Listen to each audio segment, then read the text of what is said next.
Hi, everyone. Thanks for coming today. So I'm Kristen, and I'm an artist for the Fine Art Collective, and that's the Winsor, Newton, and Liquitex education program. And I'm also a retail activation specialist for Cole Art, which is also a brand that distributes Winsor, Newton, and Liquitex. And then I'm also an artist based in San Francisco. So I do a lot of oil painting, watercolor, and acrylic, so a little bit of everything.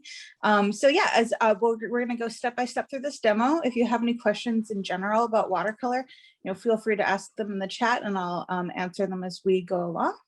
And then at the end, we should have a little bit of time for people to come off mute and ask questions that way as well. But I'll be keeping a close eye on the chat as we go along. And I'm going to put my information into the chat here too. So I'm putting it in. So if you want to see what's in the chat box, just to go down to the bottom of your page and hit the thing that says chat, and it'll bring up a window on the side. So the first one in the chat is my my Instagram. So, and I also have it here too. So you could either look here or look in the chat, either way. So my Instagram is Kristen_Brown_art. And so on there, I have like a lot of my my personal kind of artwork, and then also more educational artwork that I do for like demos and that kind of stuff. And then on the TFAC NA page, so that's the Fine Art Collective North America, there's a lot of demos saved there too. So on all different kinds of paint, so oil, acrylic, watercolor. So definitely check out that page and check out the saved demos that are there. And then the type of paint we're going to be using is Winsor & Newton. So this is the Winsor & Newton Instagram there. And you can give them a follow. And they have different, I think they have a contest going on right now on there. So, good to follow them. And then the TFAC NA page has a lot of giveaways a lot of the time. So you can also follow them to, keep in the know of all the giveaways that happen there. And then also in the chat, I put in my email in case someone needs to contact me afterward. So if you have a question that comes up later, you can always send me your question that way. And then I also put in my my website there too, if you wanted to check out some more of the work that I do professionally. So yeah, let's go ahead and get started. So if you're following along, you'll want to have your work surface here. I'm working on a watercolor block, so my paper is already taped down. This demo doesn't use a whole lot of water, so you may not need to tape your paper down, but if you have some tape, you might want to just tape it down to your surface so that the paper doesn't, bubble at all. But you could also do that after as it's drying too. But again, like we're not going to be wetting the whole paper, so that shouldn't be too much of an issue. But if you do have kind of tape around, you could stick it down just so it lays as flat as possible. So I'm just going to take you and I'll show you we have the image here. So this is kind of what we're going to be working on. And then the colors I'm going to be using are the jewel tone colors. And I have those here. So that is, and maybe some people, these have been out, I think, since 2019. So some of you may already be familiar with them. And then some of them are also already out and then were discontinued and then were re-released. So a lot of people are usually familiar with the smalt blue. So that one had been, it was previously a color and then was re-released in this collection of the jewel tone colors. So aqua green is one of the greens we're going to be using. So this is, I kind of painted it out so that it's, you can see the undertone and the mass tone. So mass tone is where the color is really like dark. And then the undertone is usually where if you dilute it a little bit more, you can see the undertone of the color a little bit more. So this gives you a good idea of what it looks like mass tone to undertone. And then this one is the cobalt green deep. So this one is a very granular color, and I'm going to kind of hold it up a little bit closer, and maybe you can kind of see that it has like kind of like a grainy kind of texture to it, which is kind of cool. So that's just the, the pigment property is a little bit more granular on that color. So cobalt green deep, and then this one is the smalt blue. And then quinacridone violet. and then transparent orange. So the first two colors I'm going to be working with are going to be quinacridone violet and transparent orange. But I'm just going to kind of sketch out just the first kind of part of the drawing first. So first thing you're going to do is you want to find where your main flower is going to be. And if you're sketching out ahead of time, just press pretty lightly with your pencil. So you should have like a pencil that's like an H pencil, so like 2H or 4H, something kind of light. If you don't have that, just press super, super light with your pencil when you're drawing. So you'll want to kind of mark off your first flower and then make sure you have enough room around it. So that's why I want to start with the biggest one first, is because I'll be able to tell how much space I have around and how big I want it to be. And with flowers, the nice thing is that they don't have to be perfect. They're still going to look like flowers, even if they don't look exactly how you plan them to look. So I'm kind of just starting off with sort of a wonky circle shape.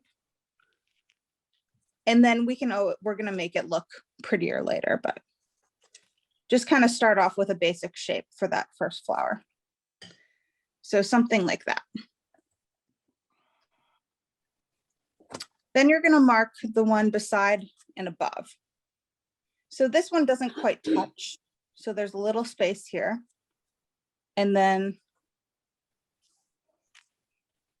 you want to just give yourself kind of like a little light oval shape. So this flower is going to be further in the back, so it's a little bit smaller. So you can kind of give yourself some initial measuring marks first, just to kind of get the idea of the size that you want. Excuse and then me. Yeah.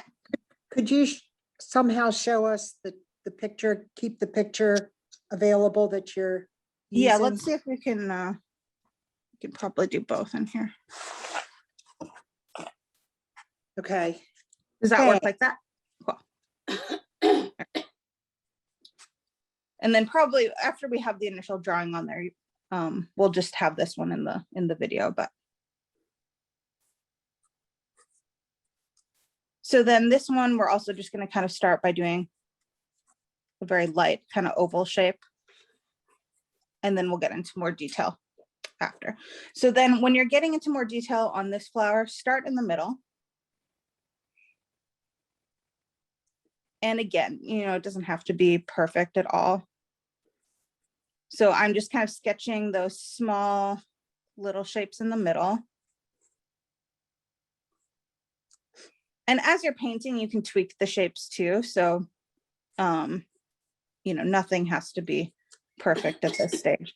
We just kind of want to get an idea of, and if you are very confident with painting, you could just do this without sketching it in. But because people are at all different skill levels in the demo, I think it's just easier just to kind of at least quickly sketch it out first.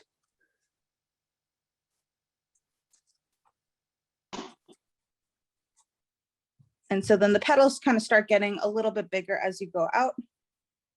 I'm drawing a little bit darker just so that it shows up on the camera, but you can draw a little bit lighter than I'm drawing here.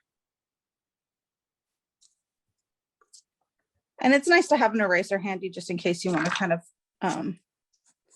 put something on a different angle or change the size or shape of it a little bit.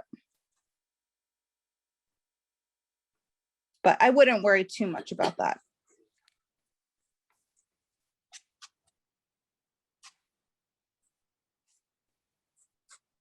And then make sure you're leaving enough space in between the petals. And this will be more important when we start painting it. Because when you paint it, if the spaces are too close together, you're not going to be able to keep that white space in there. So you want to err on the side of a little bit more white space than you think you need, just because the watercolor is going to flow.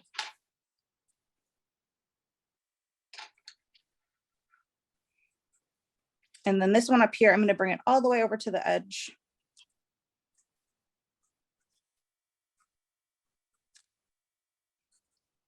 And so you can see that I'm not necessarily copying exactly what I'm seeing over here. If it changes a little bit, it's not going to be a big deal.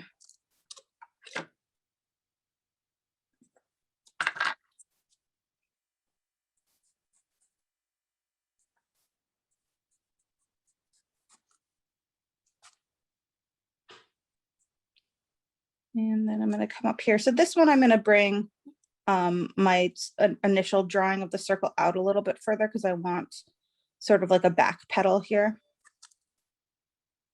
And then I'm going to turn this one into the front petal. So then even though I had my initial like wonky oval in there, I'm changing the outside shape a little bit because that was just to kind of get the initial size and placement. And now we're getting the actual shape of the petals in there.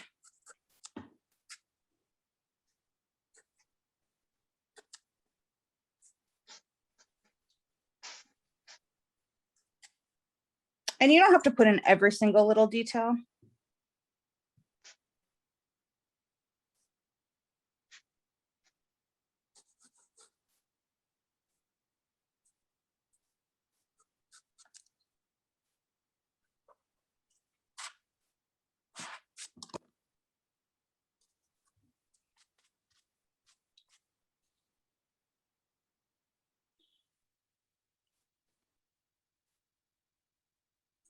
And I think down here, I'm going to make it come a little bit lower too. So I'm actually going to add a little bit more onto the bottom here. And maybe even bring this one out a little bit further. And if, you know, we're not doing this today, but if you were going in with watercolor, that's also easy to do with watercolor, is just like extend a shape. And then the way we're going to be doing the watercolor is we're going to be working light to dark. So it makes it a lot easier. Like if you do want to change something, so if you're working really light at first, it's really easy to either pull off the color or just kind of modify it a little bit. But we'll talk more about like not going too dark too soon once we get into the actual painting there. And everybody's flowers are going to look a little bit different, and that is totally fine because all flowers are going to look a little different in real life.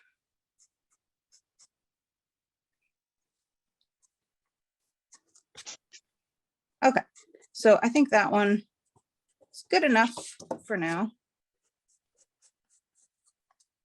And then when I'm painting, I may decide I want to kind of modify it a little bit more. And then if you have any kind of outside edges still in there, just kind of erase them out. Or any lines that you're not using anymore. So just kind of cleaning that up. And then if your lines are a little bit dark, go ahead and just take an eraser and just kind of lighten up a little bit. Again, I'm going to keep mine a little bit darker just so people can see. And then I'm going to go over to the one on the side here. So I'm going to start by doing this part of the flower first. So I'm kind of separate it into 3 shapes.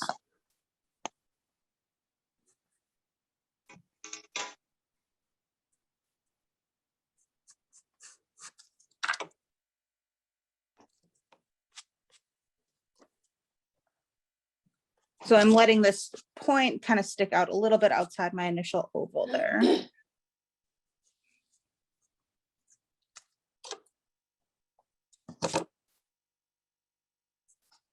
And then bringing in that next petal.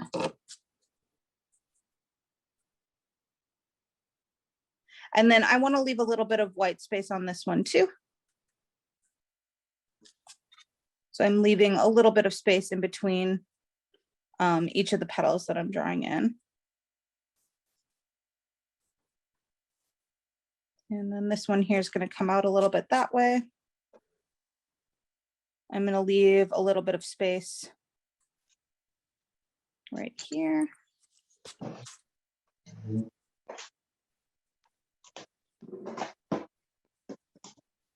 So that's going to be the basic shape of that flower shape. And then I had originally like a little bit of a kind of a back petal right here. So I'm going to put that in.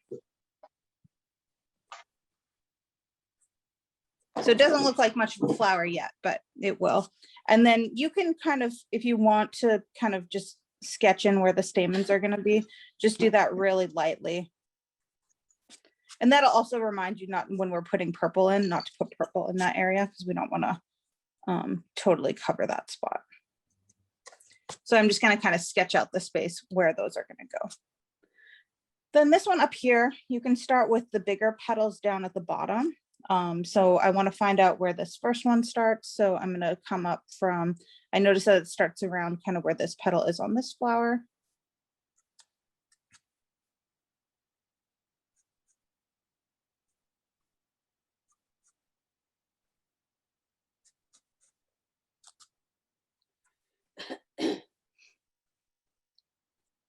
And then I'm going to do the other kind of larger one right here.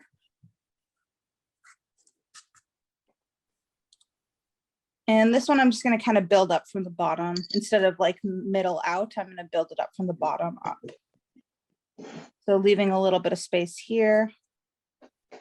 I'm going to do that kind of main like jelly bean shaped one there.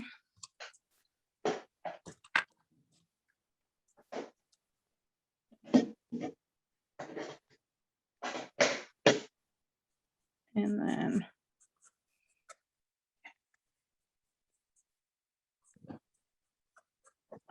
sort of those smaller ones to the side.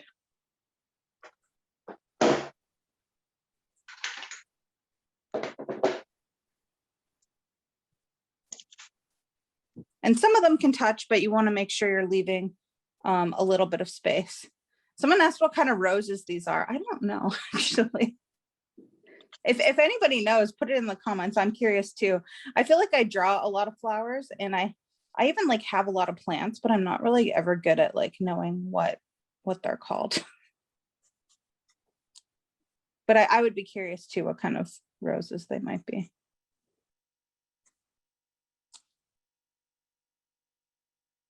I feel like I'm always drawing my house plants, and I'm like, I don't even know what this, like, if I want to find like another picture of it or something, I don't know what to call it usually.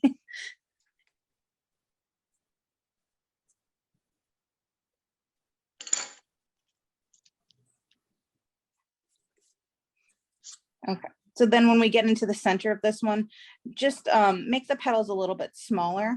Again, they don't have to be exactly like how I'm doing it, but just making sure that the shapes get a little bit littler as you go into the middle.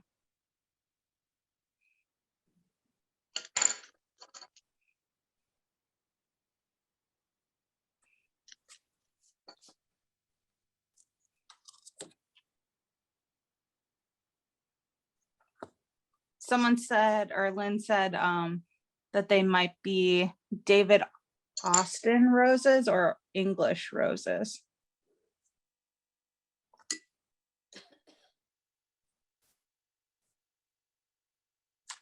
Oh, and then someone said they didn't get their samples yet for painting. So just if you have a watercolor set, I can tell you what, you know, a color that would be similar would be as we go along.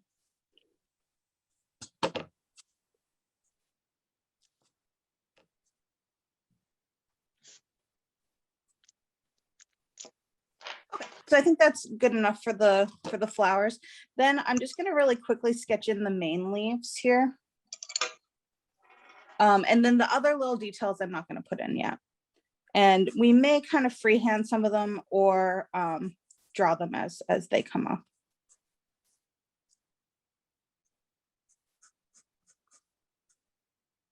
And the other thing is that this demo is going to be saved. So if some people don't have the supplies, it'll be saved and you can come back to it after too. Oh, that's pretty neat.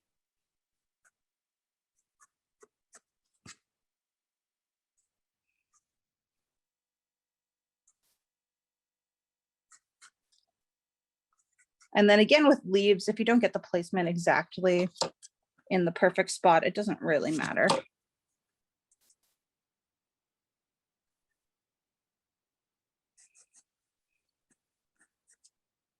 And again, I'm just kind of doing a rough shape for those, and I can tweak it as I'm painting it in.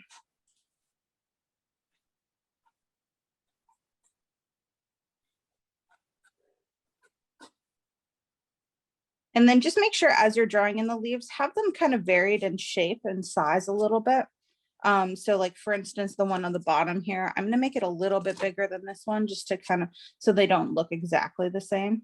It'll just make it look a little bit more natural if they don't look identical.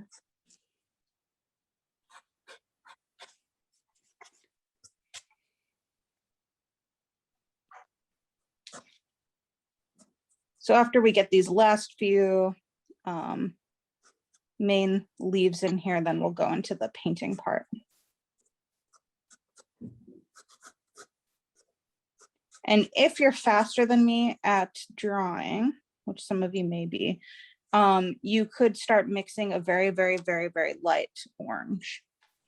So if you have the transparent orange, use that one.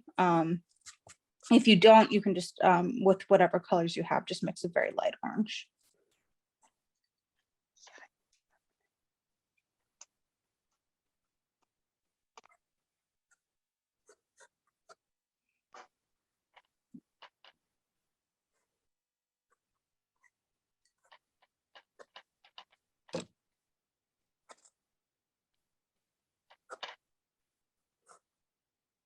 And then you could also mix like kind of like a light to medium. Well, actually just mix a very light purple too.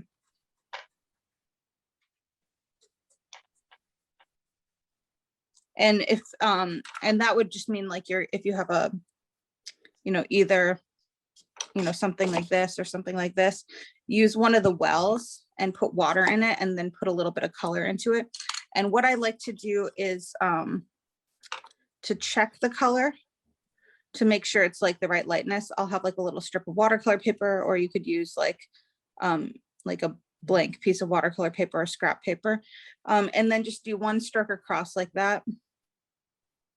And then you'll be able to see if the color is light enough. So you want to be about like this light for the orange. So really, really light orange. But sometimes it's good to check your color before you start painting. And don't start painting yet, because I'm going to show you like a specific technique. But you can start getting some of the colors mixed up anyway. Susan asked what size brush to use. I think you could use, it depends on which, if you have the Winsor Newton Professional Synthetic, you could use a size 4. Also kind of depends on how big you're drawing your picture. So something around my size, I could use a size 4 or a size 6 would be good. And then with the professional synthetic watercolor brush, you actually don't really need a smaller brush, because the point is really good. So it'll make also a small point. So it kind of really depends on the type of brush you have. So if you have one that doesn't make a really nice point, you may need a bigger brush and a smaller brush. And then also depending on like the brand or style of the brush, the size I just said might not mean anything, because sometimes the sizing is totally different from brand to brand and type of brush. So hopefully that's helpful, but I'll give you an idea of like, so those are the ones that I'm going to be using, just to kind of give you an idea of the size. And I'll probably just use one brush for the whole thing, because I have a brush that's able to make a large stroke and a small stroke.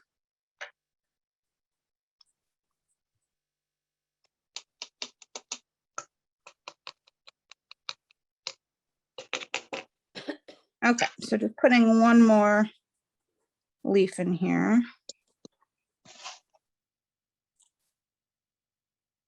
And then someone asked, will the samples be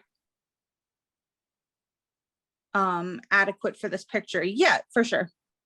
So the little doc card will have enough to go a long way, and we're going to really dilute the color at first. So you don't need very much of the paint on the doc card to make the first few colors.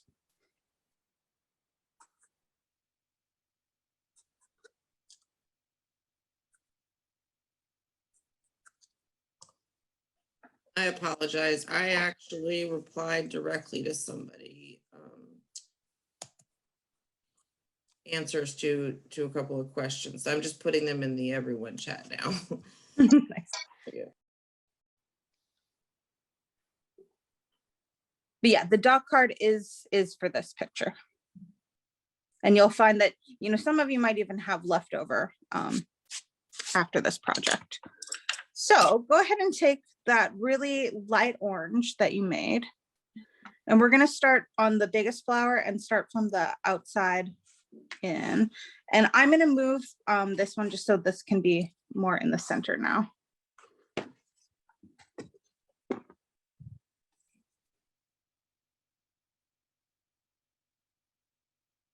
So I'm going to start by just kind of doing what we would call a wash into my first petal here.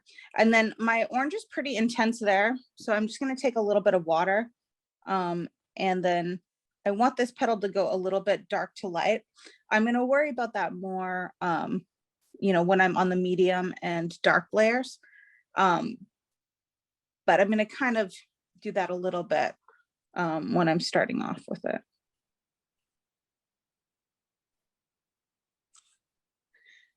And so with watercolor, ideally you want to be working light to dark.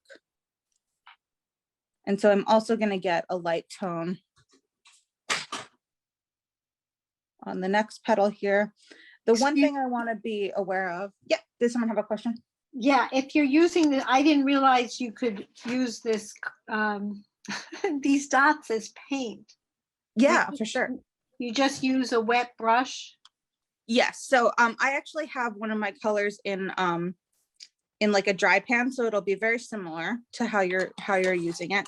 So what I would do is take a palette or something that like the lid of a container or something, whatever you have around, and just take water and make a pool of water first.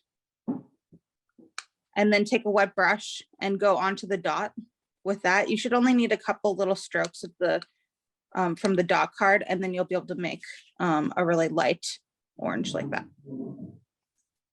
Great, thank you. Yep, you're welcome. Yeah, those dot cards are awesome. Sometimes I have them like last me like a really long time. Like I can bring them on like a trip or something, and they surprisingly last a long time. The cool thing about this dot card is it's actually the full range of all the Winsor Newton Professional. Ooh, you guys got the fancy one. I wondered if it was just a dot card of just these colors, but yeah, that's great. Cool. So I suppose in the case that if you ran out of this color, you could always just use a different one in exchange. But I don't think that'll be an issue unless you know, you accidentally grab too much paint. But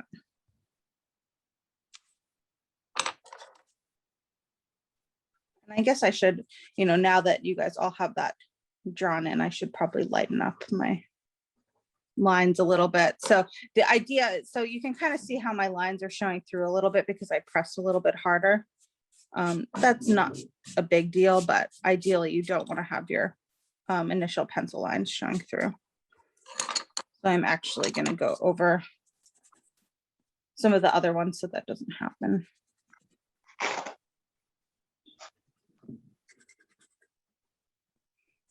So it's okay to be like a little bit heavy-handed when you're drawing, but you just want to make sure that you lighten before you start painting, or those lines are just going to show through on you.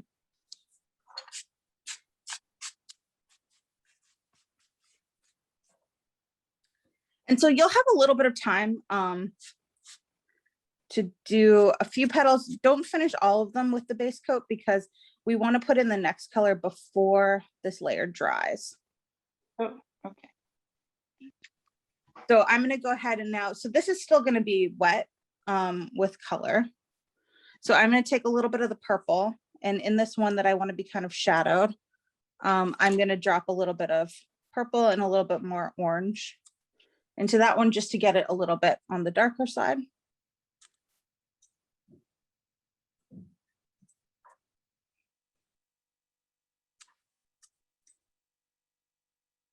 And then same thing kind of on the, in here, you can make a little bit more of an intense orange. and drop a little bit more of a brighter orange in. And this technique is called wet into wet. And if your edges, like right now, your edges are going to be really soft. In the next layer, like we'll come back and make some harder edges. But for now, you know, just make sure you keep the white spaces. But if everything's kind of soft and blendy, that's kind of where we want it to be right now.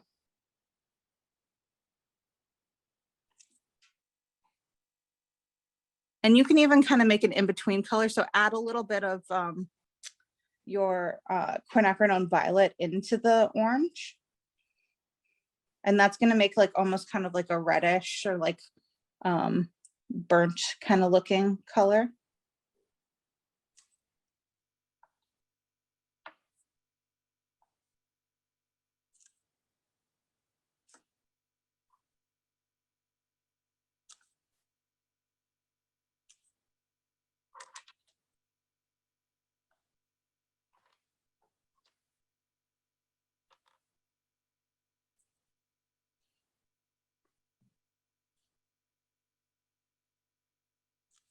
And you'll see that when the base color is still wet, it's gonna like bleed a lot, which is nice because that'll give you like a really soft kind of blendy look. And then because you didn't go over the edge, it's gonna make a hard edge on the outside of the shape.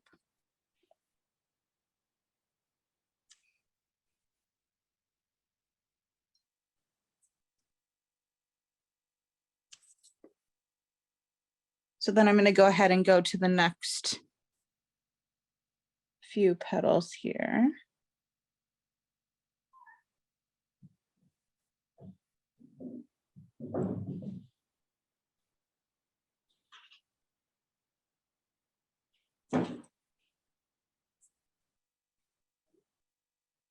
So just getting that base orange color down first. And this is like at this point you can kind of, and later you can do this too, but you can start kind of tweaking the shape that you drew a little bit too. So if you want to make anything a little bit bigger or a little bit smaller, you can do that at this point, or just kind of change the shape a little bit.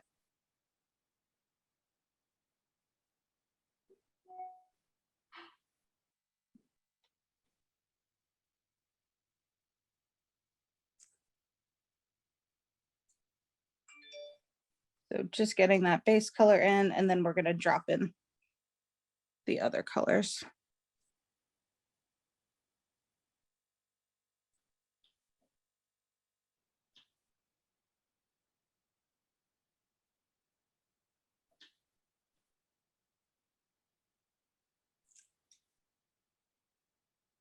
So like this one here, I feel like I have a pretty big white space right here. So I'm just going to make part of that shape come in a little bit more. So this is an example of kind of like changing the shape a little bit as you're painting. And then especially like on the outer edges, just make sure your orange stays pretty light, because some of the lights are going to stay that way and they're not going to get any darker.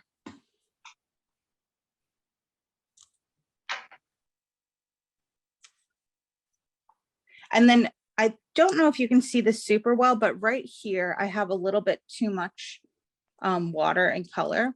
And you want to be a little bit mindful of that because it could get outside of the lines and run a little bit. So what I'm going to do is I'm going to take just the tip of my dry brush and just stick it into that area where I feel like I have a little bit too much flooded into that section before I drop in any more color, just to make sure that it doesn't like flood outside of the line.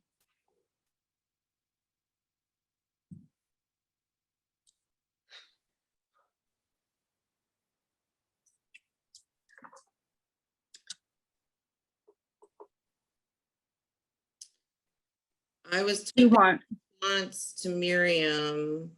Miriam, do you have your screen on gallery view where you just see small boxes for everybody?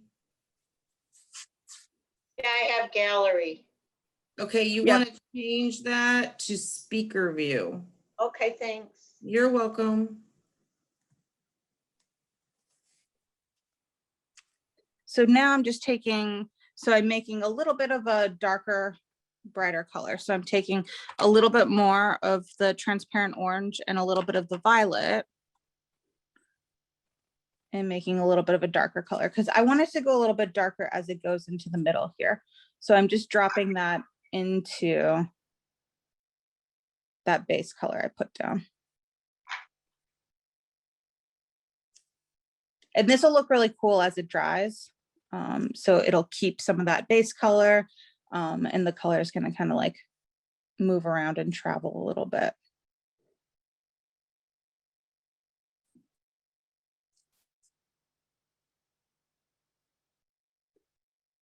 And then here I'm going to use less of the violet and more just of the brighter orange. And I want to leave a little bit of the base. And at some point we're going to leave this one and let it dry and then come back to it once it's dry. So the first layer is going to need to dry before we do much more detail on it. So you can kind of think of this as like your very first layer. But as long as like the paint is still wet on the bottom layer, you're able to kind of, you know, work the surface still. You know, you also want to be a little bit careful of that because if areas are touching each other, if the paint is still wet, it's going to bleed into whatever area is there. Huh. Okay.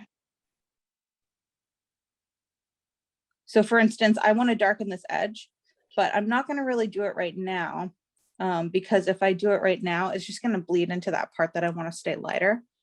So I'm just going to leave it for now.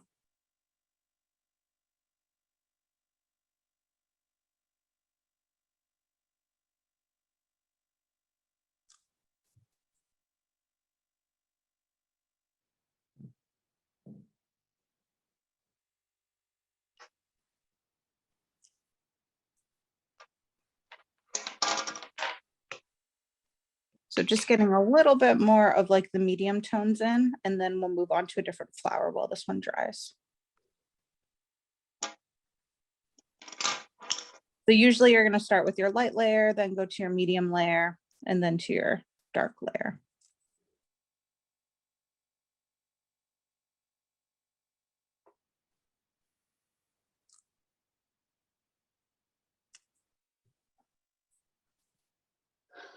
Okay, so I'm just going to go with that for my light layer and then move on. So let's go on to the one on the side here. So take your really light purple color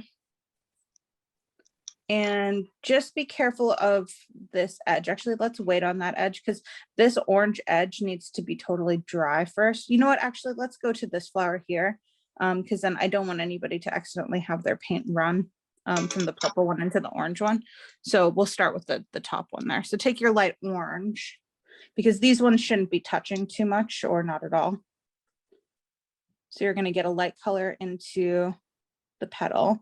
And this one's going to have a little bit more of a mix of the color. So you can take the purple and just drop the diluted purple into there.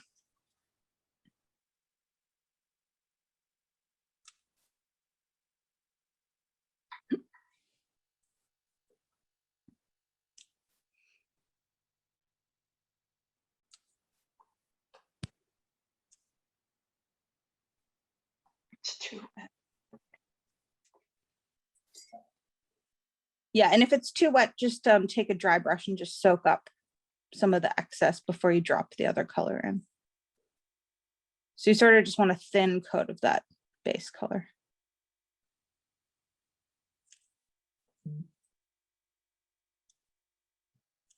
And you can do it like we did on the other ones. You could do a base color on a few of them before you drop in the purple because it's not going to dry very quickly.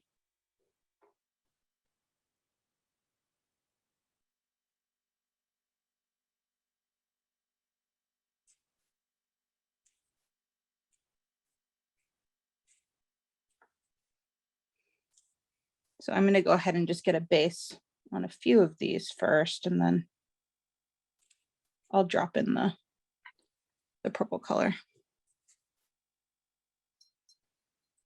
I'm not going to worry about the middle because I want the middle of this one to be more purple anyway. So I don't even think I'm going to put, maybe I'll put a little bit of orange on a few of them, but I want them mostly to be kind of more of the purple color in that section.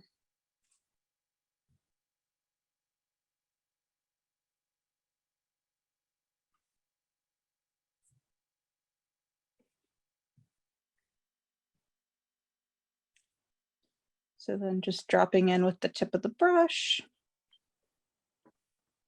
And then the other thing I'm doing is like, I'm also then drying off my brush and coming in with a clean dry brush, and that will help me kind of manipulate the area a little bit too. So I can pull back color, I can move it around a little bit.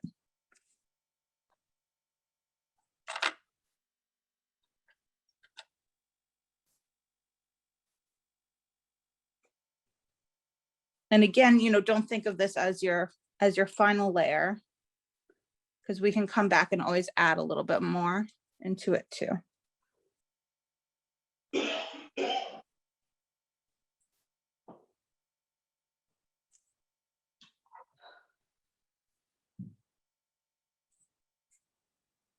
And in some places, if you want like a little bit more of an intense orange, you can drop in a little bit more of a brighter orange into this one too.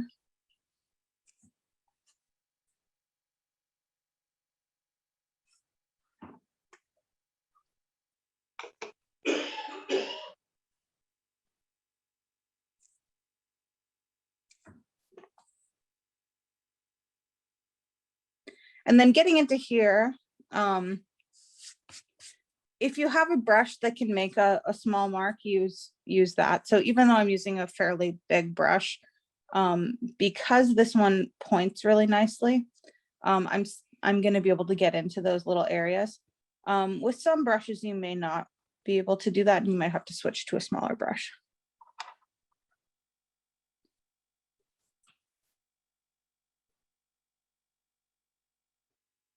So I'm using just a little bit of a stronger version of the purple and the orange in the middle here.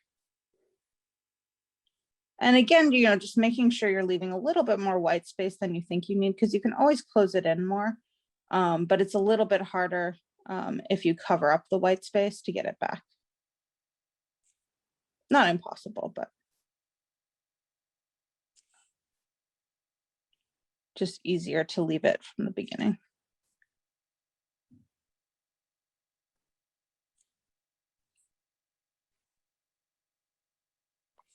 Okay, so yeah, someone has a number 8 round and that's working pretty well for them. Again, you know, it's gonna depend on, because a size 8 in one brand can be very different than a size 8 in another.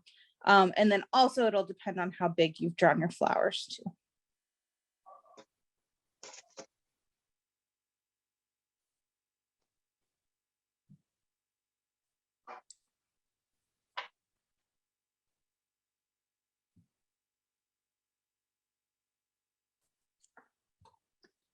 All right, and then here I want a little bit more variation, so I'm just going to pull back some of the color in a few spots and then maybe drop in a little bit more purple just into some of them.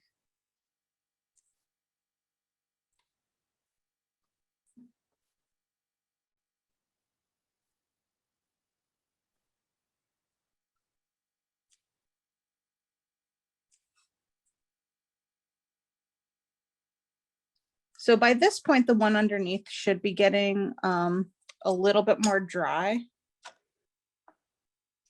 Yeah, so that petal's dry now, so we should have no problem going into the one beside it now.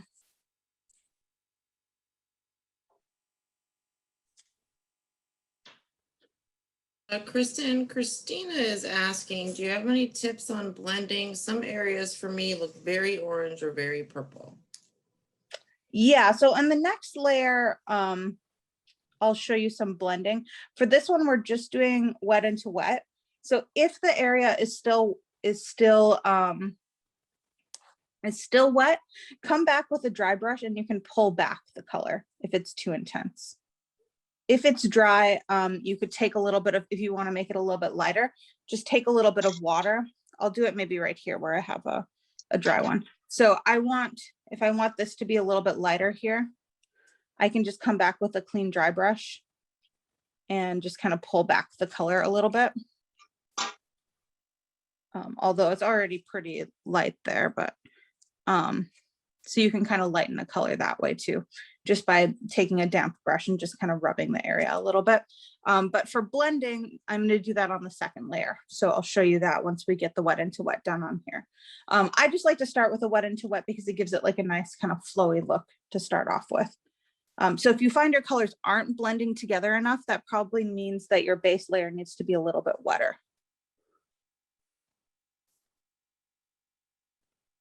So maybe it dried by the time the next color went in. Or if it's too bright, maybe the colors are a little bit too, like, not diluted enough, so not enough water. I hope that answers the question. Let me know if that didn't answer the question.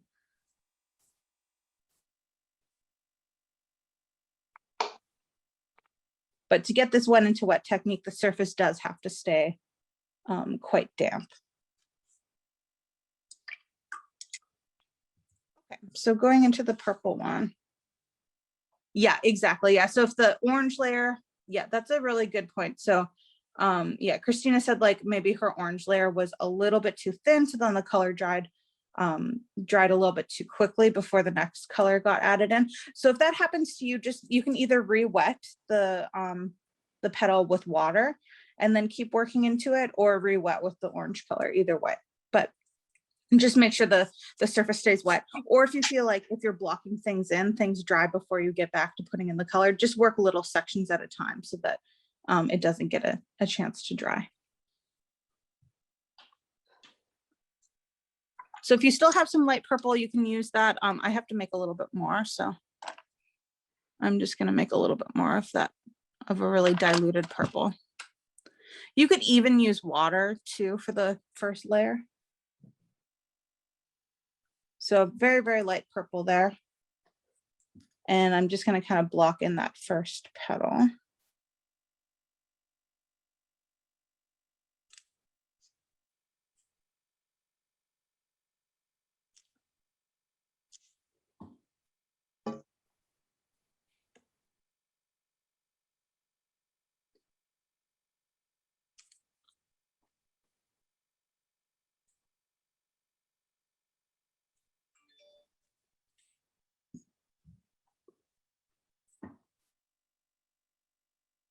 So you just want like a really light coat there. And then I'm going to do that one on the one next to it too.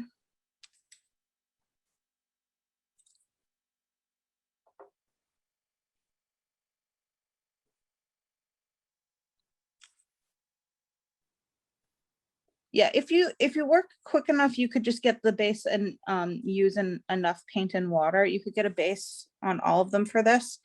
If you feel like you don't have enough time, just do it one at a time.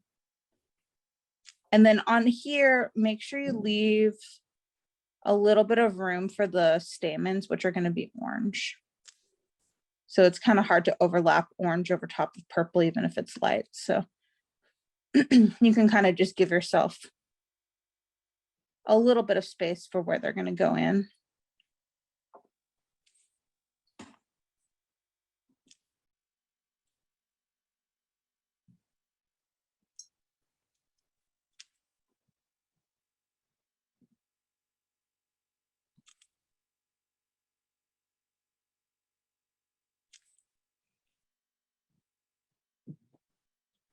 Kristen, do you want to talk a little bit, because I'm curious as well, the new that you're using, the Winsor & Newton Professional Synthetic Sable. Yeah. You want to give your impressions on that, because those are just came out, and I'm curious how they perform against other brushes. Yeah, so I'm pretty new to using them as well. So then I'm just going to say what I'm doing next right here first. So I'm just kind of dropping in a darker purple while the base layer is still wet. So we're going to get that darker color bleeding in to the next color there. Yeah, so I find, so this one is the, original professional watercolor. So this is actual sable hair here. And then the one I'm using is the synthetic. So the actual point is really, really similar. So usually with synthetic brushes, the issue is that the point doesn't make as nice of a point as like a traditional kind of sable hair brush. But on this one, it really does.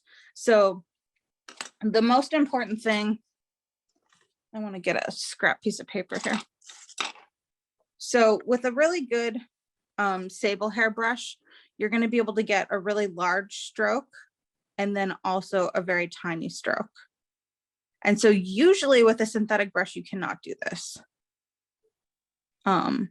So even with this one, because of the way that it's been made, it's going to perform quite like a sable hair brush does. So that one is the synthetic one, and I'll just show you with my sable brush here. So again, you can get a pretty large stroke like that, and then you can get really small strokes like that. So I've been using the synthetic brushes a lot, and I haven't been finding a whole lot of difference between them. So, it's a good alternative if you don't want to use like an animal hair brush, but you would still want a really professional watercolor brush. And then also, like it's going to be, increasingly like with like climate change and all that, it's going to be increasingly more difficult to source animal hair as well. So it's always good to have an alternative for people that want it. But yeah, I've been liking them a lot so far, but I think that the main thing with them is that you can get that versatility between a big stroke and a small stroke, so that you can work on a painting like this and you don't have to switch between a million different brushes. You can just keep using the same brush for the whole painting. That's great. Thank you. That's a really good test to use. And then, also if you're thinking like about buying brushes, if you're buying like cheaper brushes, then you have to buy like 5 different sizes, right? But then if you buy like a slightly more expensive brush, you only have to buy 1. That's a good point too. I still like having some like little tiny brushes too, but for the most part with something like this, I don't really need anything more than this size.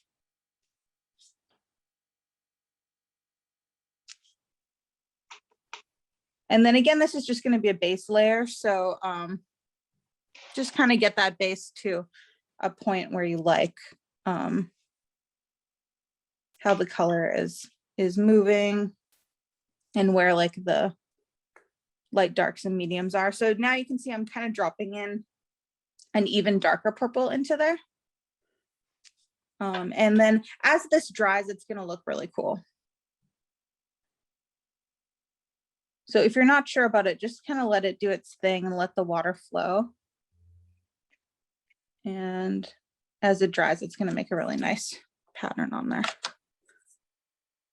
And again, if you find that it's starting to dry, just re-wet with water or the light purple in some areas, because you want to keep it pretty wet so that the colors blend together.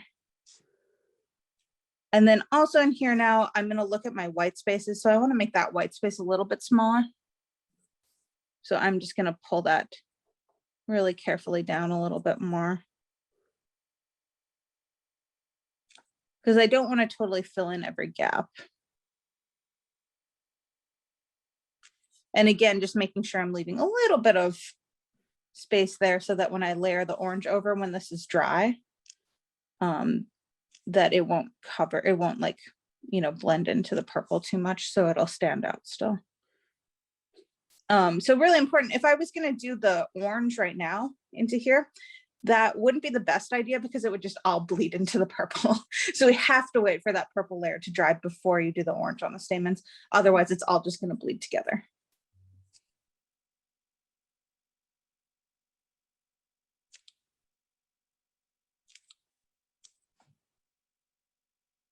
Okay, so then this one is totally dry now, so you can go back and add any details into there.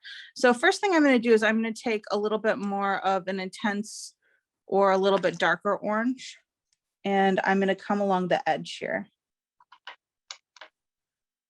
So this is where I'm gonna show you a little bit of blending. So this you're gonna wanna do one at a time because the edge needs to stay wet. So once you have the edge on there, take your brush, rinse it off. You can just tap it on like a paper towel or something just so it's not super damp. So you want slightly damp, but mostly dry brush. And then you're just going to take the brush and lightly kind of brush it along the edge to blend that edge.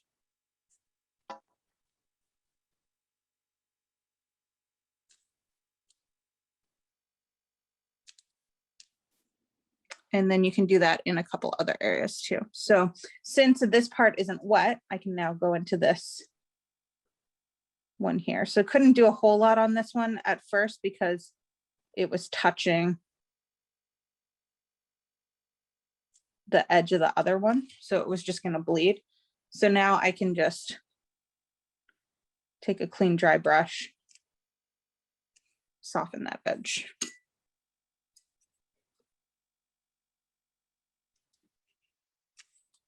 And this step is just going to kind of create some depth and a little bit more edges in the flower. I'm going to go a little bit darker.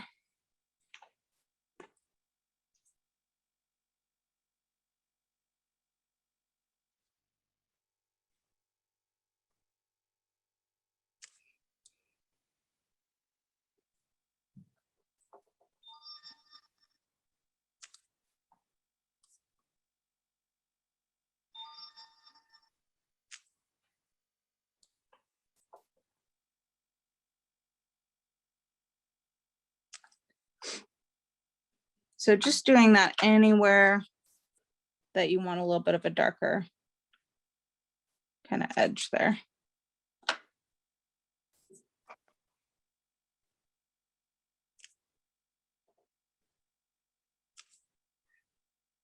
And this still might not be the last of what you do to this flower. Like when I did the original one, I did this layer and then at the very end, which we may not have time for tweaking everything at the very end. But like at the very end, you could always come back when it's dry. And if you want to like redarken an area or darken an edge anywhere, you can kind of do that as you like after you see the whole painting as a whole.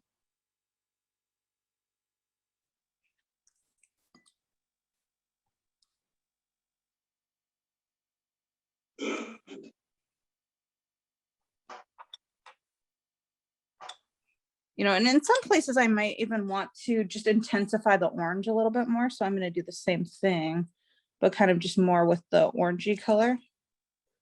So just adding it in and then blending out the edge.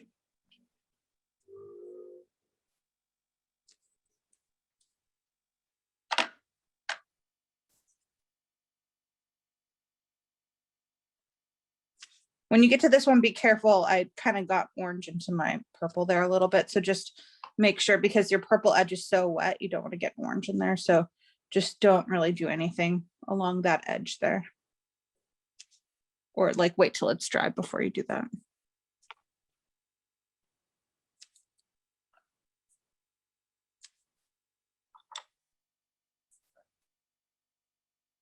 So then from here,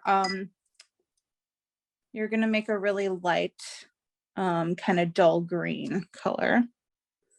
So you'll need to squeeze out a little bit of your, or if you're using the dot card, you're going to take a little bit. So fill up like a little cup of water again. So just have a little bit of water on your palette or whatever you're using.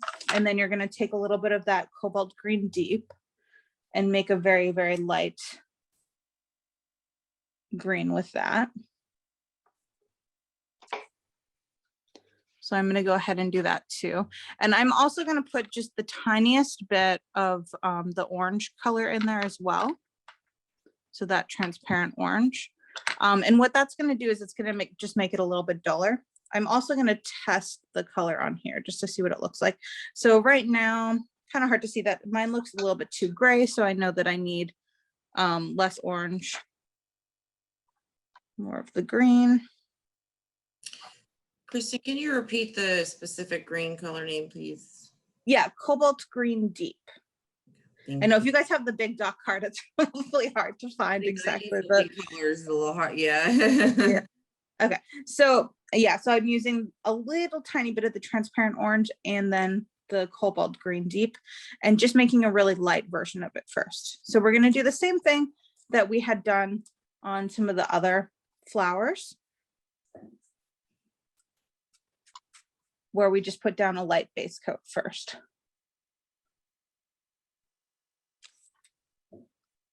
And if your color's still a little bit too dark, like mine was still maybe a little bit dark as I was painting, I'm just adding in a little bit of water as I'm painting.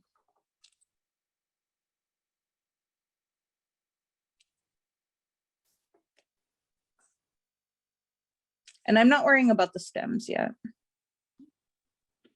And then here too, we just kind of had put these leaves, like block them in really roughly. So you can like modify the shape a little bit if you want at this point with the, as you're painting. And then I'm going to drop a little bit of that really light orange that we had previously into there. And that's just going to give a little bit of variation in the leaf. So then you're going to need a little bit of a darker version of that color. So in another cup or off to the side of your palette, either way, make like a little bit of a darker version of that color. So you're going to use the cobalt green deep and the transparent orange, and you're going to make like a slightly darker version of that color that's going to be dropped in. So same kind of wet into wet technique that we were using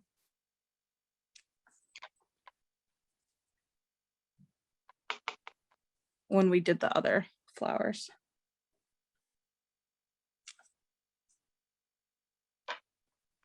And then like the little vein and stuff you're going to do later once this dries. So this is just the base color. And I like to make it go a little bit darker at the edge. So I'm mostly dropping that darker color that I made into the edge of the leaf.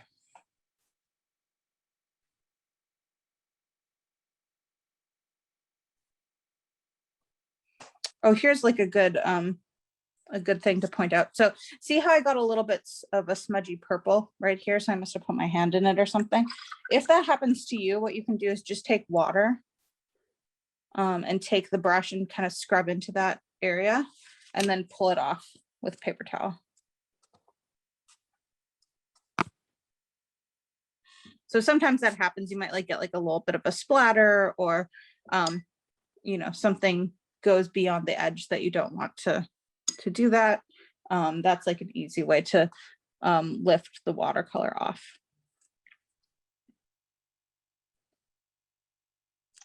But sometimes just the nature of watercolor, you know, it's gonna, you know, at times bleed over the edge, and that's just how it is. And it looks cool like that too.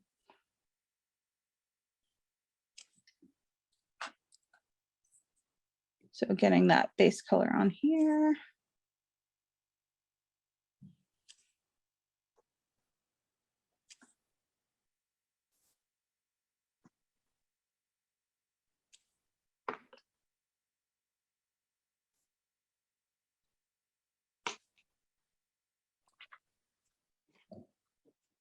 And then once these are dry, again, we're gonna add more of the detail in. So don't worry about the shape of them too much at this point.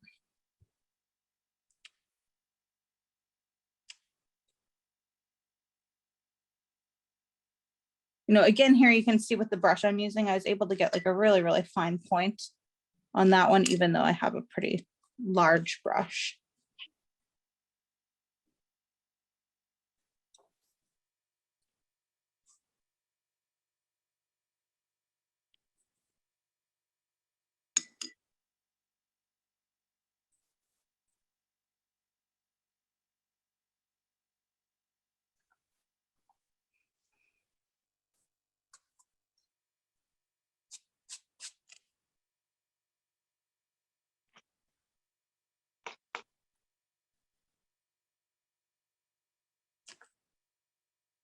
So I'm actually going to start doing a little bit less detail on these just because we're going to end up doing a second layer anyway.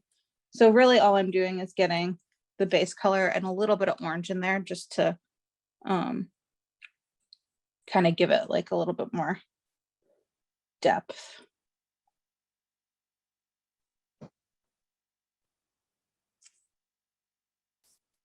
That's kind of like one thing I like doing in paintings is like reusing colors that I used in other places. And it just gives the painting like in general, like a little bit more unity. So that's kind of a nice tip for painting in general. You know, that's also the benefit of working with like a more restricted color palette like we are today, is that everything's going to look more unified because we're just using the same colors. Some of the leaves you can make a little bit darker too. So this one here, I'm going a little bit with a darker base color because I just want some variation.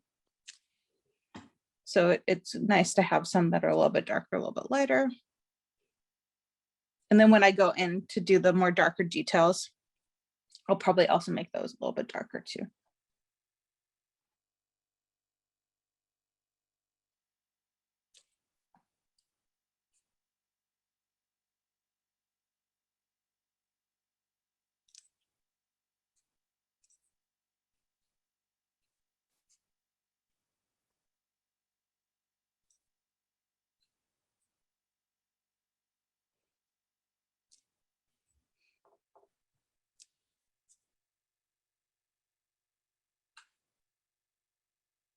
How's everybody doing on there so far? I think okay. Cool. Is everybody about at this point? It's fine if you're like a little bit further back too, but is everybody kind of around this Yep. point of the painting in the greens? Yep, I'm keeping up. Good. Great.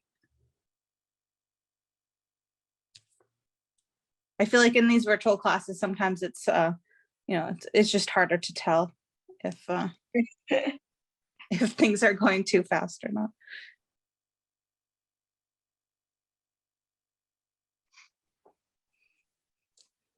All right, so then those ones are gonna dry a little bit. So then at this point, while those are drying, if you want, you can kind of sketch out a few more of the objects.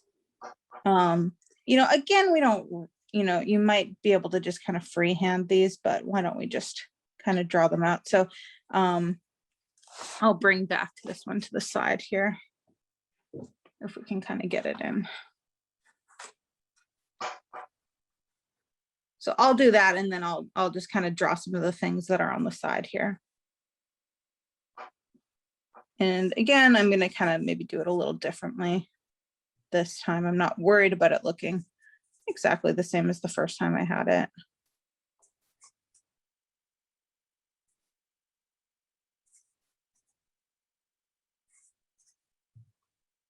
So I'm just putting in this like branch that has kind of like those berries on it.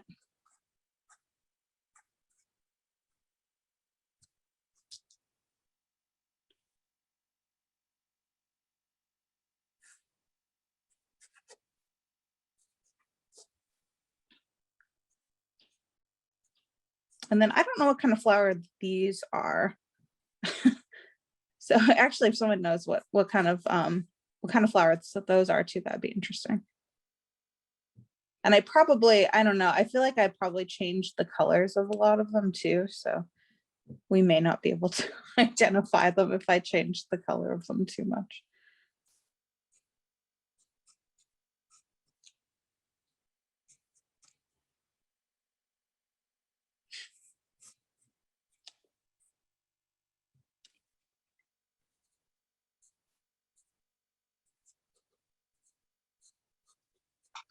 So just kind of really lightly sketching out where I want things to go.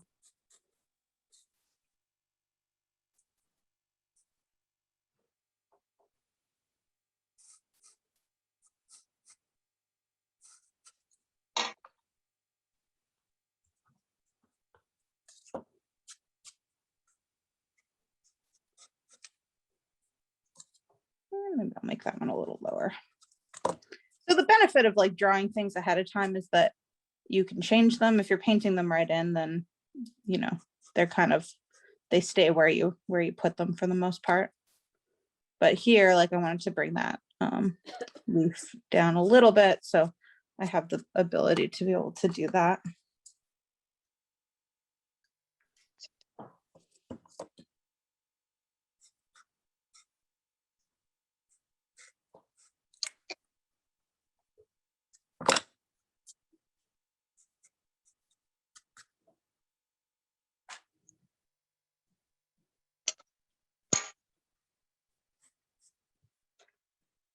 And I had some like smaller leaves in here. I might not even do that this time.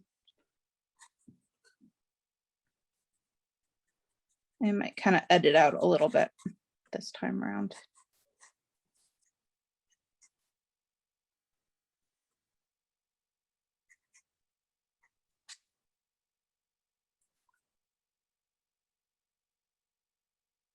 So Lynn says maybe they are forget-me-nots or blue salvia.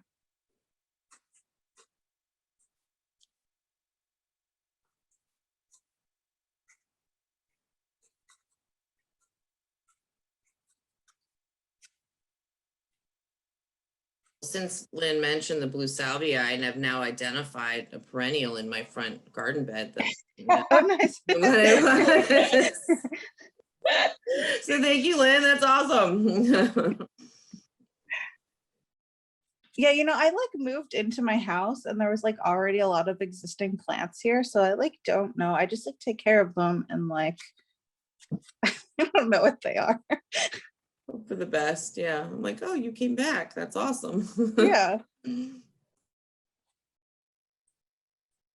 Or I'll like look it up and then like forget.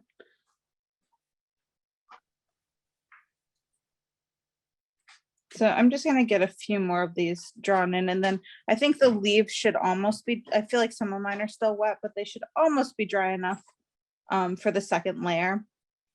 I find when I'm like working on something like, you know, on a video, this doesn't really work, but like if I'm just like working on my own on something, I'll often use like a hair dryer just to speed up the drying time of whatever I'm working on. But you know, obviously we're not going to do that right now because that would be like really noisy for a video, but that usually helps. Like if you want to like do the first layer, dry it, and then do the second layer, that can be really helpful.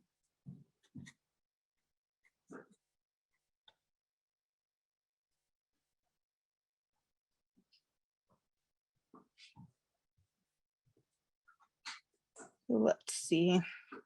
So you can kind of decide where you're going to put them.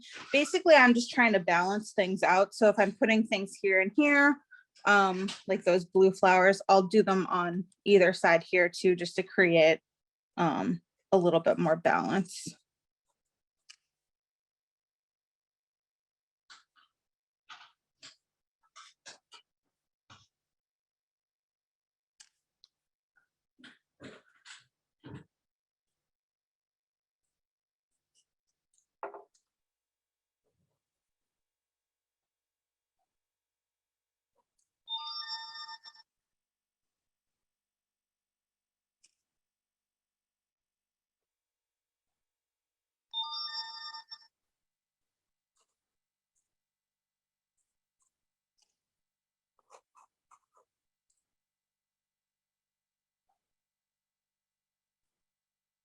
You know, the other thing to keep in mind is how close you are to the edge of the paper. So if you're getting a little bit close to the edge, just, you know, make the branch a little bit shorter.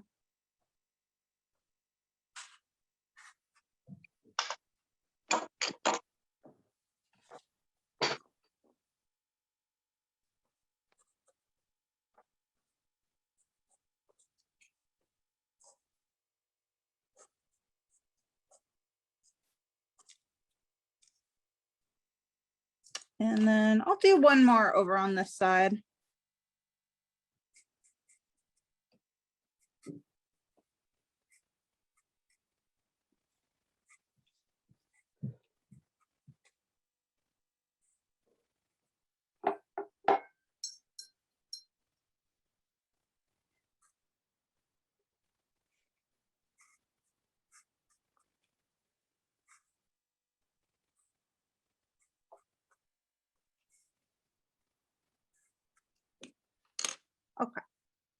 So then coming back to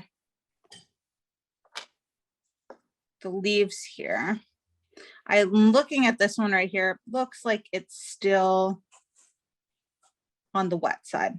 My other ones are all dry though. So probably by the time I do the dark on those ones, the other one will be dry. So I'm going to take that cobalt green again, and then a little bit of the burnt orange. So making a darker, duller version of that color. So if you use too much orange, it's going to just turn gray. So you want to just, or kind of brown. Like here, I used a little bit too much orange when I tested it, and it made kind of like a brown color. So that just means that I need to add more green into the mixture, and then I can retest. Okay, so that seems like okay. So then I'm going to use this color for doing the stem and also doing the veins and any details. So here's an example of like how I can use this larger brush to get a fairly small line.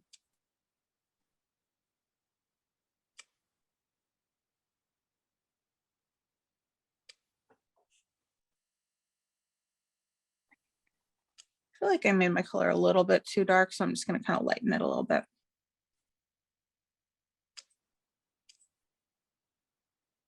And I'm also going to use that to kind of create kind of an interesting edge on the petal too. And if I left it like that, it would probably look a little bit too graphic and outlined. So I'm going to soften the lines and let them kind of blend in a little bit. So even the one that I did as a vein, I'm just gonna let it soften out a little bit.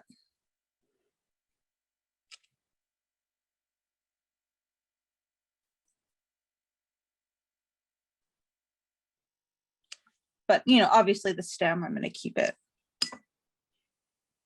as is because we want that to be pretty bold.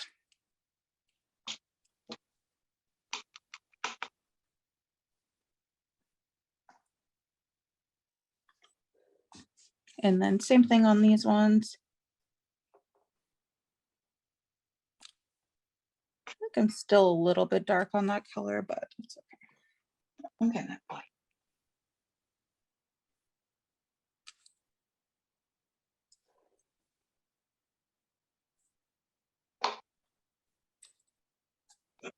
If your base color is not dry yet, just make sure you're working on a petal that is dry. So maybe like the very first ones you did.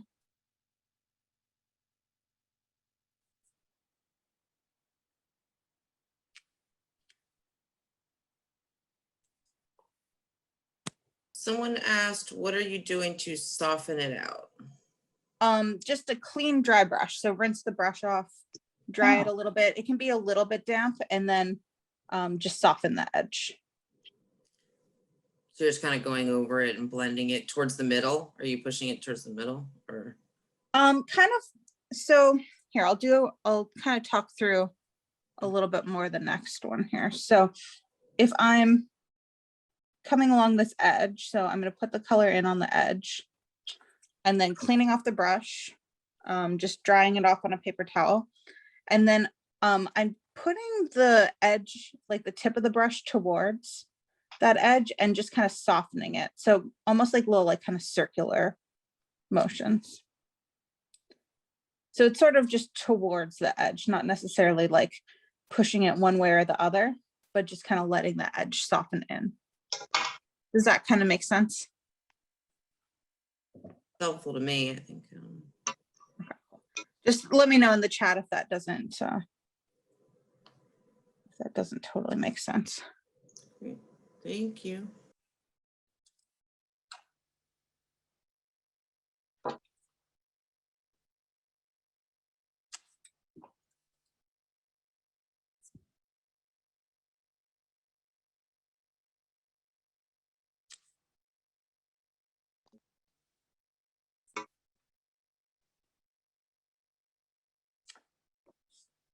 Yeah, that's more the color I wanted from the beginning.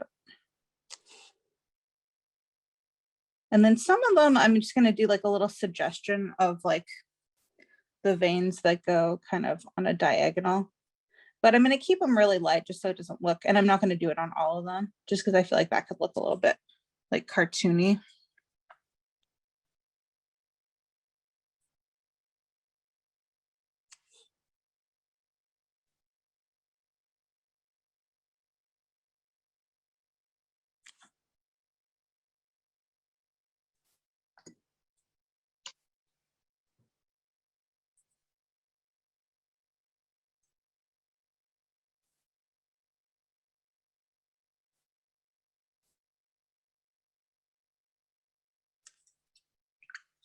And you want to work, that's why you're going to do one at a time, because you won't be able to soften the edge as well once it dries. So you want to soften the edge immediately after you put it in.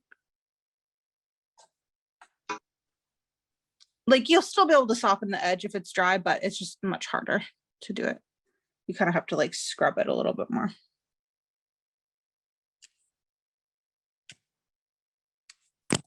You know, one great thing about watercolor is that it's very forgiving. So if you need to work back into an area, you can always do that. And you can generally lift colors fairly easy, unless it's a pretty staining color, then it's a little bit harder to lift the color off.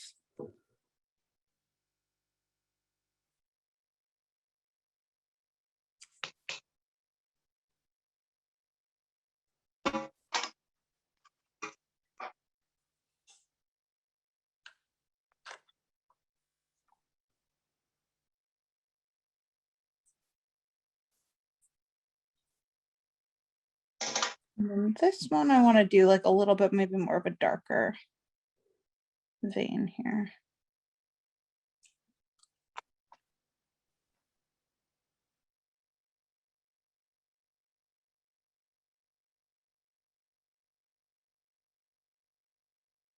So for anybody that's familiar with using like a regular professional sable brush, you can see that I'm like, even though I'm using a synthetic brush, it's working very, very similarly to a professional sable hairbrush.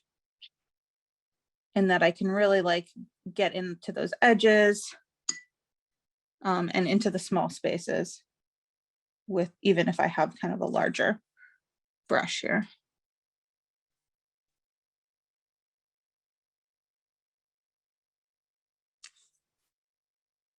So on this one, I wanted this leaf to be a little bit darker. So I'm actually even adding in a little bit more of the orange.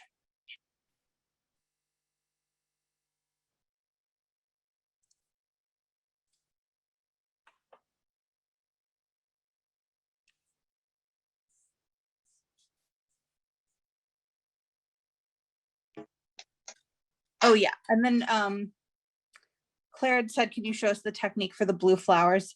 Yeah, so we'll get into that one. Well, I'm just gonna quickly do these last couple here, and then I'll get into those blue flowers there.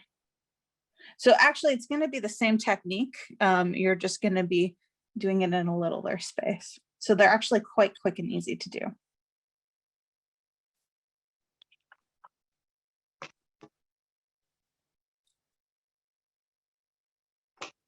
I'm gonna come back and do the vein on that one later because it was still too wet. So if some of your leaves are still too wet, you can just put in the medium color, and if it still needs detail, you can just do it later. I don't know why that one stayed so wet for so long. I must have just had a lot of water on it. Okay, so that's good enough. And then, you know, like in every part of this painting, at the very end, you can add more detail into anywhere. So don't think that it has to be done at any of these stages. Because when I did the original one, again, like at the very end, I put a little bit more detail over everything. So for the little blue flowers, you're going to use smalt blue.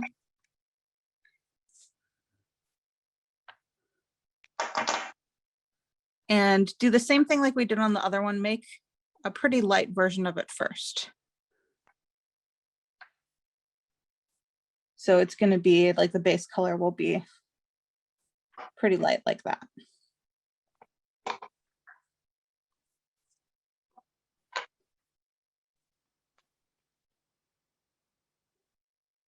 So I'm going to get a base color onto a few of them.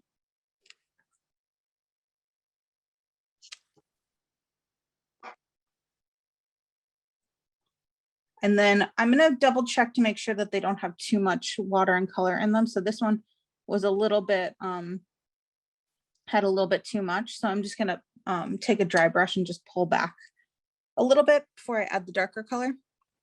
And then you're going to make a slightly darker version of that color. So just use less water, more color. And then just on the very bottom, drop a little bit of that darker version in. And really that's it for those. So then the rest of how it looks, like to get that, I think this one is a good example here. It's just gonna dry and it will look like that. So we're just kind of letting the watercolor do the work for us, which is great. Could you put that up there again, just real quick? Yeah. Or I'll focus it on the blue ones there.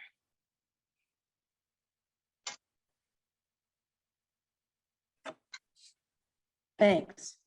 You're welcome.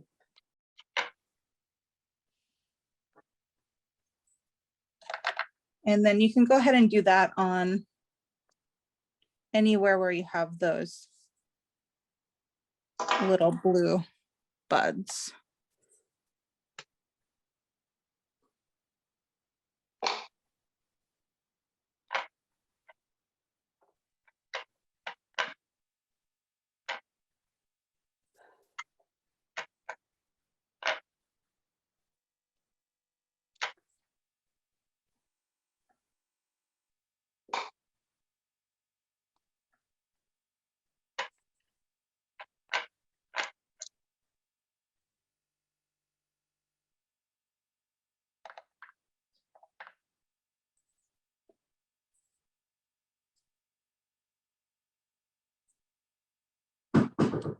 And since I know that that one's going to take a little bit of time to dry, I'm going to go ahead and just like block in the blue in a couple other places first, just because I'll have time before I have to put in the darker color there.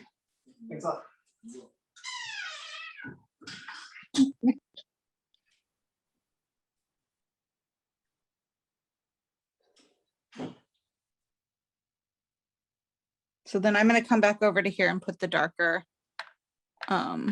blue in, just because if it dries, we won't be able to do that.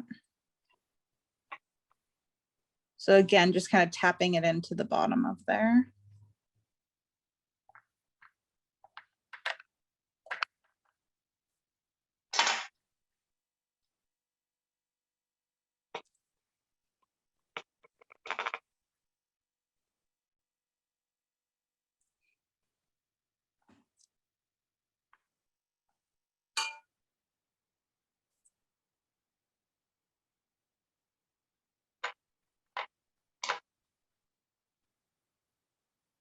And then last one over here for the little blue flowers. And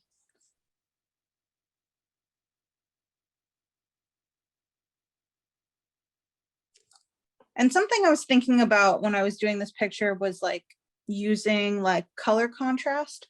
So having the blue and the orange. So the blue is like a really good accent color for orange because it's a complementary color.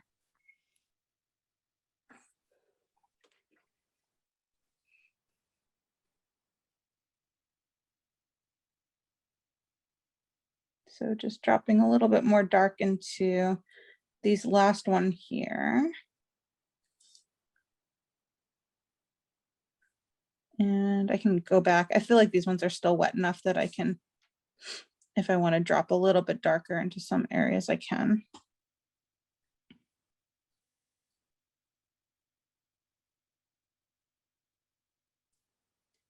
And then for the little leaves on these ones, The color I'm gonna use is the aqua green color.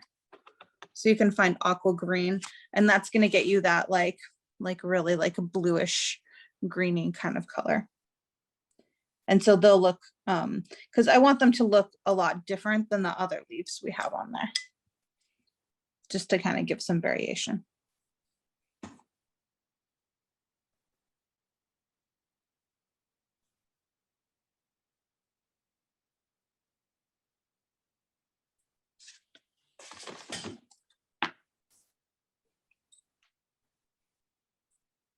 So you can start another color or a cup of color just for that.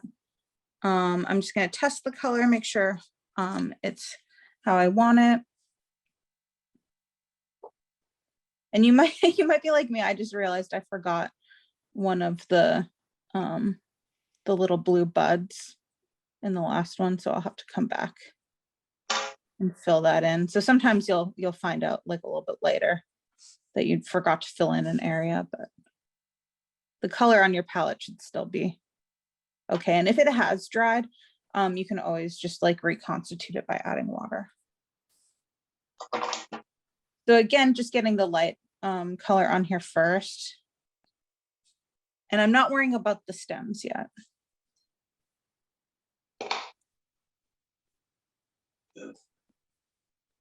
And even though I didn't draw in all of them, if I want to add one here or there, I'm just going to kind of do it as I think it fits in. So even if you haven't drawn in something, you can always add it in with just the watercolor. Sometimes that's a time saver too, if you don't want to draw everything out.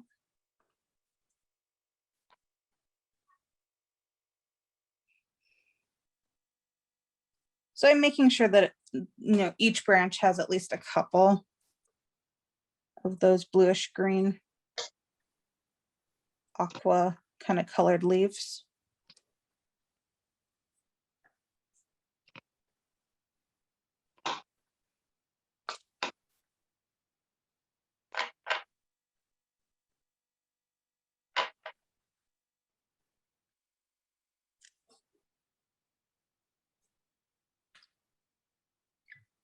Kristen, someone just asked for the aqua color name. It's just called aqua green.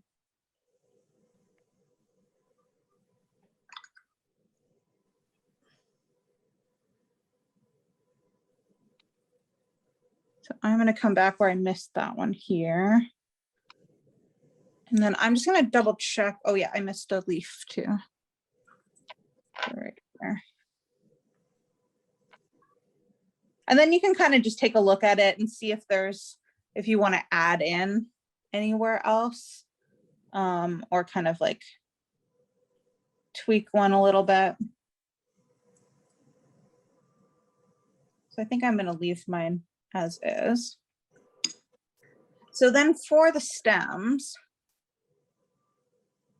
actually, why don't I'm going to go back into drawing just a little bit because I'm a little bit worried if someone puts brown and their color's not totally dry, it might run in. So let's switch back to the pencil just for a second. For the little like purple wheat things, just do a line where you're going to put them. You don't have to draw the actual little the little shape of them, just because it'll be easier just to do it with a brush. Do I really want to fit one in there? Yeah, I guess so. I'll just do a small one here. I left myself a little bit less room on this one this time. So I'm just going to kind of block out where they are. And then once you block them out, go ahead and we're going to do them. So that one, I believe I used, let's just see here. I think I used for sure the violet. And then I think I added a little bit of smalt blue into it. Yeah, that's what I did. So that one, you're going to use the quinacridone violet and the smalt blue together. And you can make it like a more intense version of the color. So less water, more paint in your mixture. So you're going to come out with like a little bit of a deeper color like that. And then, you know, also test it just to see if you want it to be more blue or more purple. So this is gonna make kind of like more of like a purpley, bluish kind of violet color. So then you can start at the tip.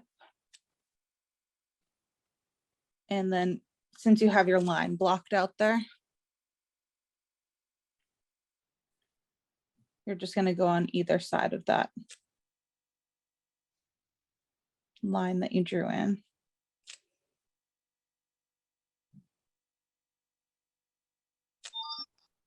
And sort of just like a stroke with the brush will naturally kind of give you a shape like that.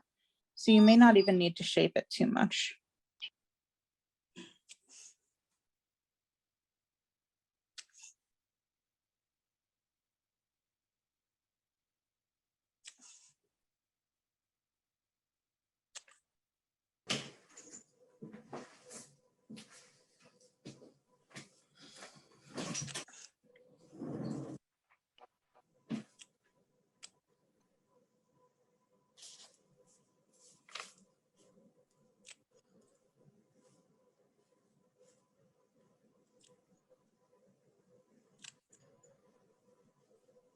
And then you can always come back to one if you want it to be bigger or make it a little bit more pointy.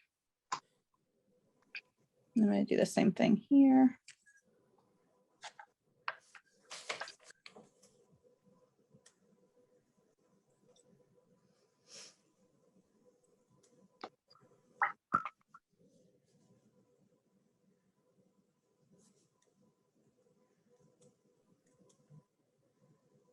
And this one, I'm going to make it just like a little bit thicker on the bottom. So just so that it doesn't look exactly the same.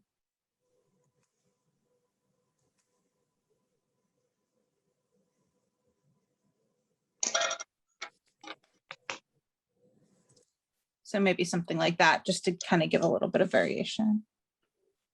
And then make that top one a little bit more pointy. Maybe these ones a little bit more pointy too.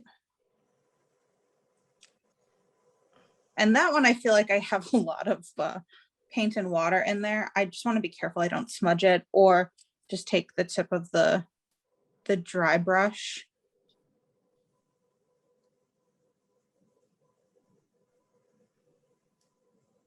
And just kind of pull out a little bit of the color. And what color, Kristen, are you using for the darker blue? For these ones here. Yeah, So this one is the quinacridone violet mixed with the smalt, and then just adding less water so that the color looks darker. makes sense. Yeah, and then I don't know if that the other question's old, but for the small leaves, those ones were just aqua green. So just straight aqua green for those.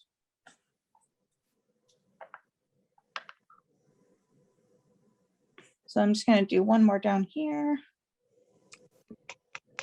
And then we should be able to go into the stems after that.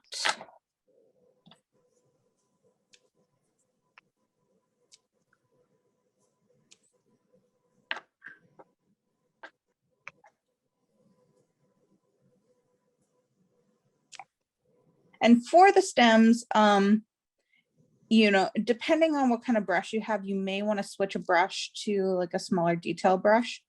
And maybe I'll do that too, just to kind of show you, you know, how I would use a detail brush. But if you have a brush that can make a small point, go ahead and just use that. And if your stems are a little bit thicker, that's totally fine too. Stems can definitely be different thicknesses.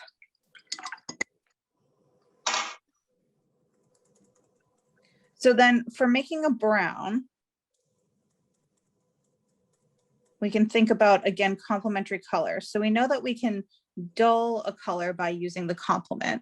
So by mixing two opposite colors together, we can actually make kind of a brownish color. So the way I'm going to make a brown is I'm going to use the transparent orange that we've been kind of using throughout the painting.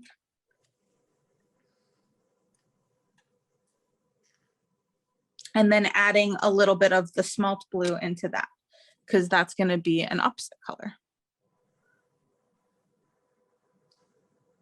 So what should happen And if you have like a little piece of paper that you can use as a tester, you can use that. So I have a brown here. It looks a little bit on the orange side. So if your brown looks too orange, just add more blue. If your brown looks too blue, just add more orange. And you can just keep testing it until you get the color that you're looking for. So I'm pretty happy with that as a brown. So I'm gonna go with that. And you may want a slightly more orangey brown. That's cool too. So I'm gonna switch to a detail brush just to show you how I would use something like that. So I have like a size 0 brush for this. And I think this is actually gonna make maybe too small of a line. So I'm gonna have to maybe do, actually it'll be okay.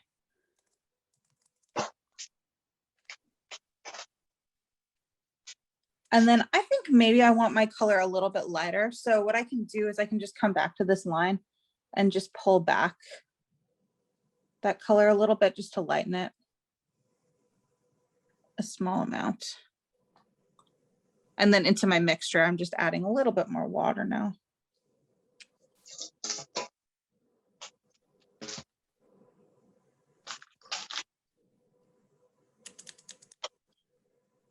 So this is kind of the nice part of having the pencil lines already drawn out, is so I can just go over them and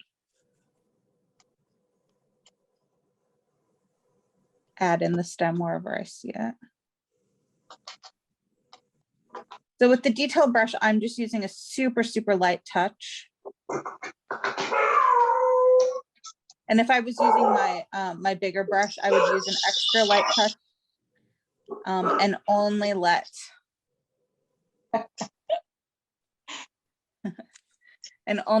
the very, very tip of the brush touch the paper. And if this is your first time doing like small fine detail line work, you could try on a scrap paper off to the side first, just to kind of get the hang of like what kind of pressure you'll use. And I don't want to forget where the stem goes into the middle of everything.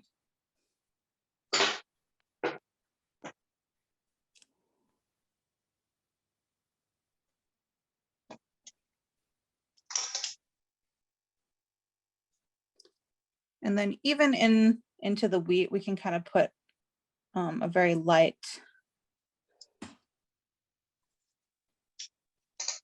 before you do this though, make sure your purple is mostly dry.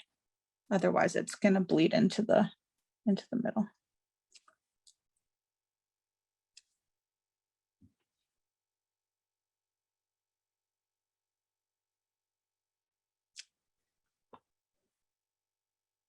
All right.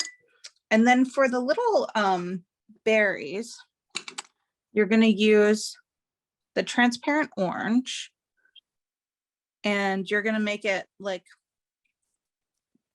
more paint, less water, so that you get a pretty strong color. And then take some of the quinacridone violet, and that's going to make kind of more of like a brighter, darker red color.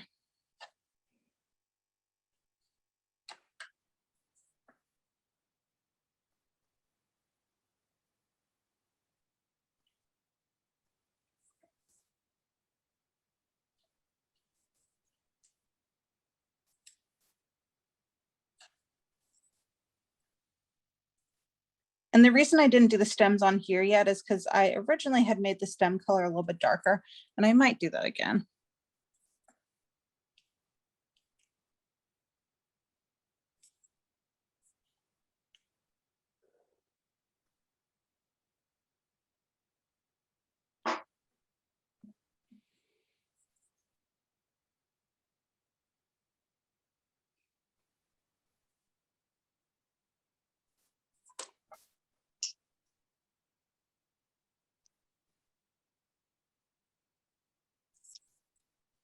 And then I can also come back and just kind of pull back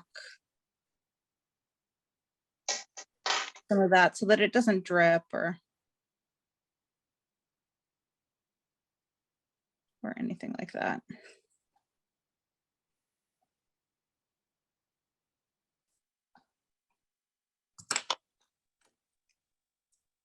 And then I'm going to do a couple berries. I'm not going to draw out where the stem is. I'm just going to kind of block in where I want the berries to go.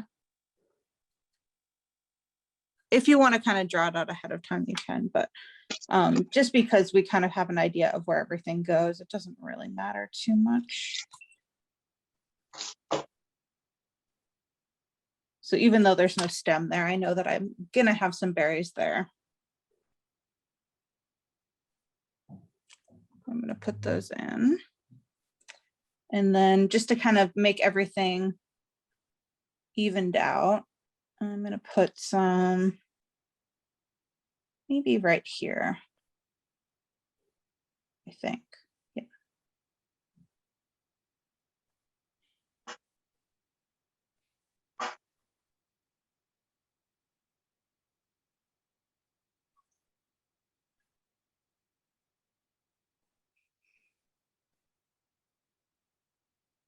And then I'll put the stem in after.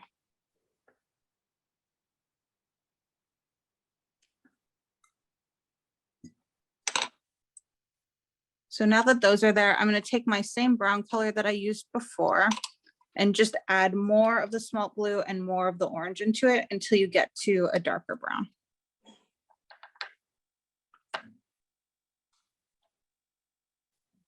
For the And it berries, can, yeah, for the berries, you said you did the violet, and then what did you add? it's actually mostly the transparent orange and a bit of violet into it. Oh, okay. Thank So you. basically you're shooting for kind of like a darker reddish orange color. So now I have like a darker brown. I can put in those branches.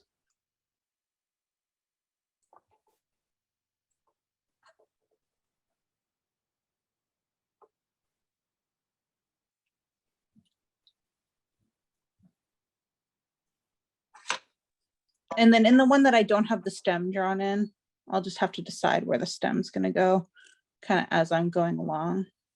So I think I'll have it come up to there, and then these ones are going to connect like that.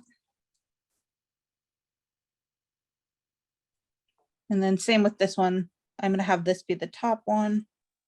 So I know that that's going to come all the way down to there. And then these are going to connect into the branch.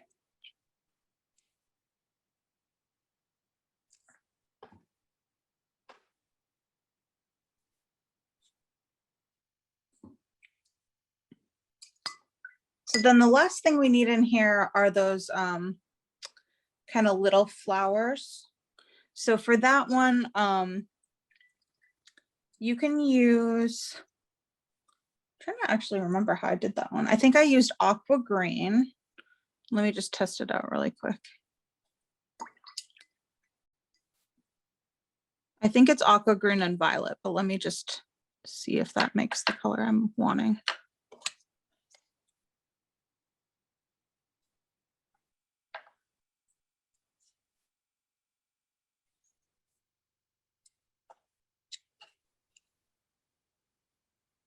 Yeah, so use the color aqua green and the quinacridone violet mixed together.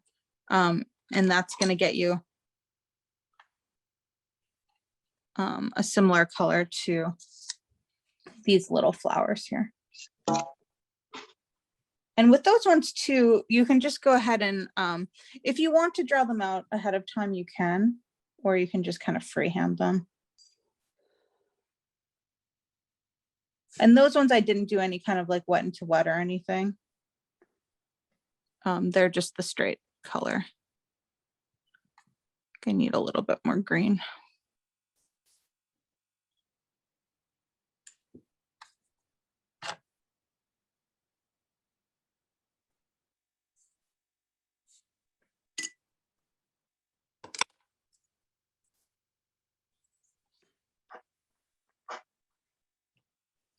And then, you know, change up the shape of the petals as you do different ones. So This one, I'm going to have them all kind of pointing like forward a little bit more, and then some of them are going to be more even on all sides.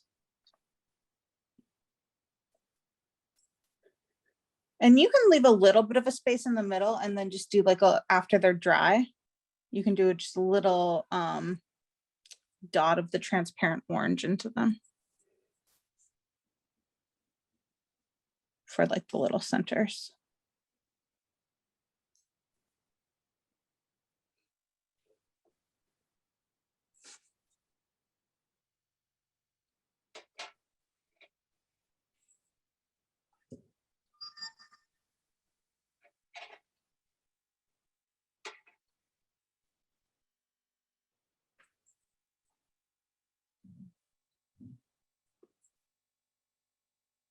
And then I'm going to go for the ones up here.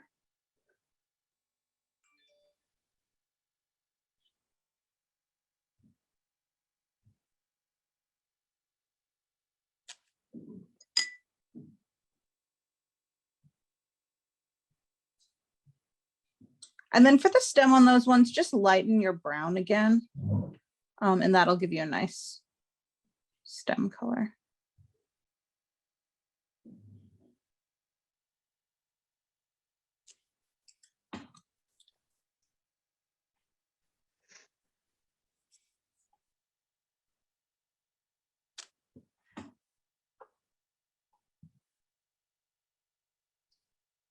Oh, and then before I forget, take like the same kind of, you're going to make an orange color for the middles of some of the flowers. Take that and you can use it. We had left a space for the stamens on this purple one. So go ahead and take a fairly kind of light but still bright mixture of orange. And you can kind of add it in to that purple flower that's now dried. And then once that orange color dries, you're going to put a little bit of brown just on the ends of the stamens.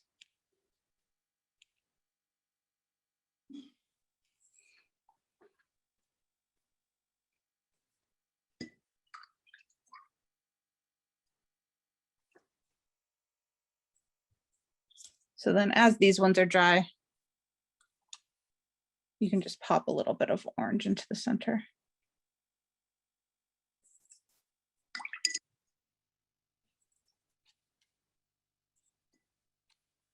And then again, for the branch, you can just take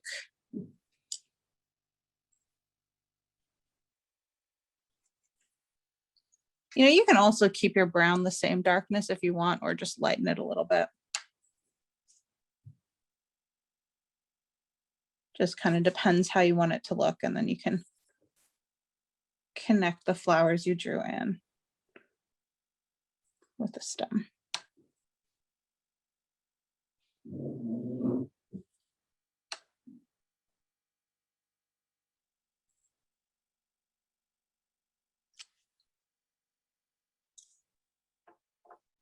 And with these stems, I want to keep them pretty light and delicate.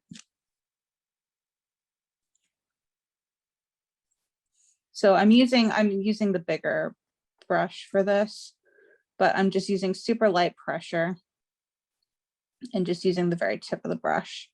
And I can get a really, really nice detailed line.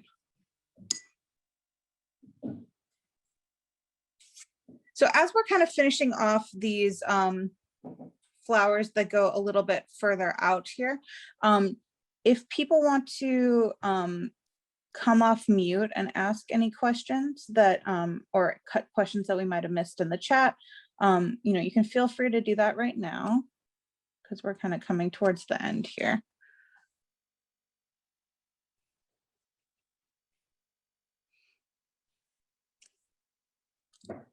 I'd also love to see anybody's picture if you guys want to hold up what you've done onto the screen. That'd be cool to see everybody's. And you can also tag me on Instagram if you want to kind of post what you did. Oh, cool. I love that. That looks great.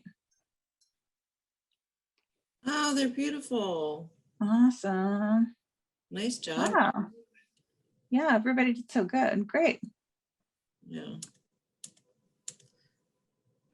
And then, you know, this video, oh, awesome. I'm seeing more now. Very good. Cool.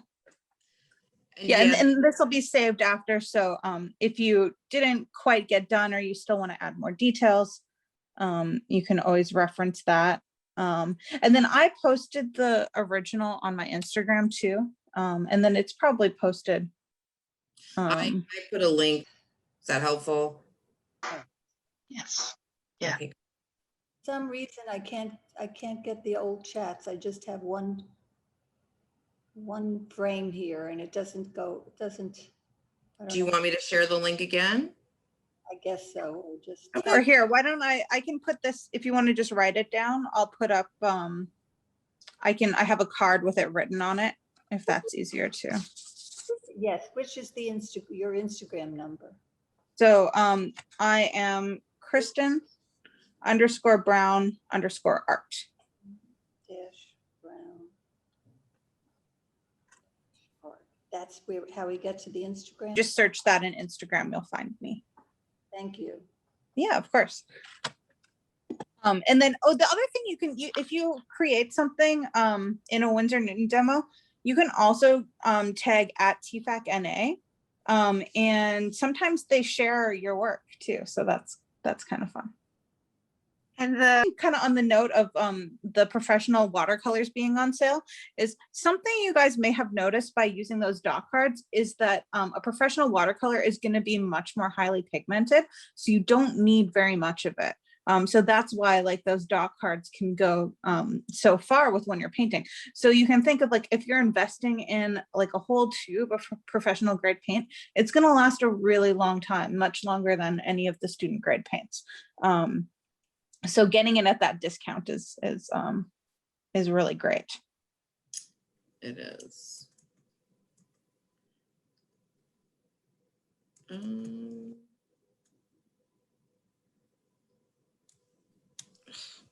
I was searching the wrong thing. Did anybody else have any other like last questions?